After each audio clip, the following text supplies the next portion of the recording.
In this video, I am going to talk about Zoom's breakout rooms. So here we are.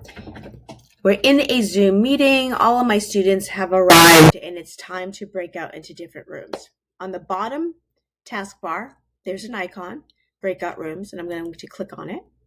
And now I have some choices to make when prompted with this pop-up.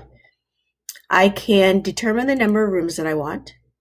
And I can determine if I want to manually place students into a breakout room or have Zoom do it automatically. So right now I'm going to have Zoom do it automatically, and I'm going to create rooms. And now I can see the breakdown. I do have the flexibility to now move students to different rooms to kind of refine the groupings if I need to. I can also add a room if I realize 2 rooms are not enough. I have other options. The 2 that I want to highlight here are breakout rooms close automatically and the countdown timer. I like this one because I can set a time that I want the breakout rooms to last for, and it will close automatically. So if I am hopping from room to room and having really good conversations with students and lose track of time, Zoom has my back, and at the end of 10 minutes or whatever time limit you put in there, the breakout rooms will close and everyone will return to the main session. The other one that I preset is the countdown. The default is 60 seconds, but you have other options, including 2 minutes. If you know that it's a meaty prompt and student conversation is going to be going on and you just need a little bit longer for students to wrap up that conversation. But I'm going to set it for 15 seconds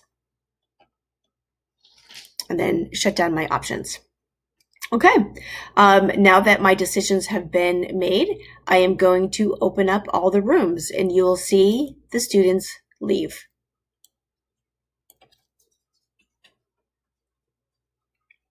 So I am testing this right now, and on my Mac, which is the Diane student, she left automatically, and on my Chromebook, I was asked to join, so I tapped the join button, and now the Gen Test account is in her breakout room.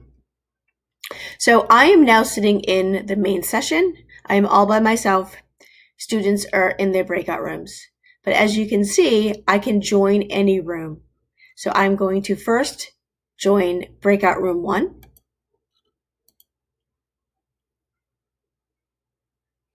And now I'm in this room with the Gen Test account, and we can have a conversation here. I can then jump to breakout room 2 and have a conversation with Diane and the students in that group. If I select leave, that means I'm leaving the breakout room and going back to the main session. So here I am, I'm in the main session, and there's a question in one of the breakout rooms. Students do have the option to ask for help. So on their end, there's a button that they press to ask for help, and they can invite the host, and I get a pop-up and then join that room to speak with those students and answer their questions. When I'm hopping from room to room, you can see that the unmute button gets toggled on. So keep that in mind. You may enter a room and then start talking and realize that you are muted. So now I am going to go back to my main session.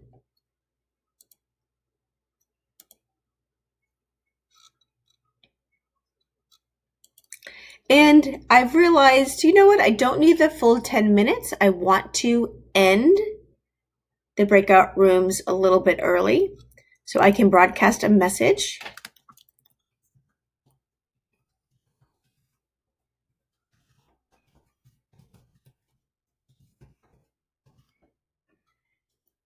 And so that message gets sent to all the computers in the various rooms.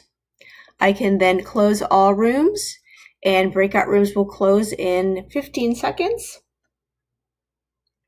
So students do have the option to wait out those 15 seconds, or they can just jump into the main session automatically, because that is a feature that I have toggled on.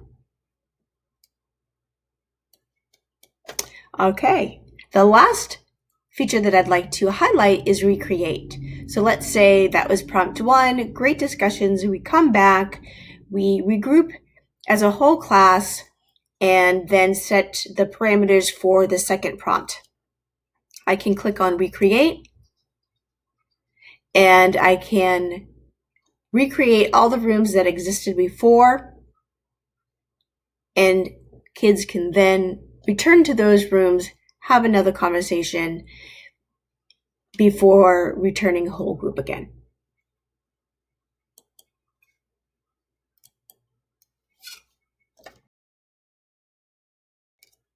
And let's say now you are done with your meeting, click end, and end meeting for all.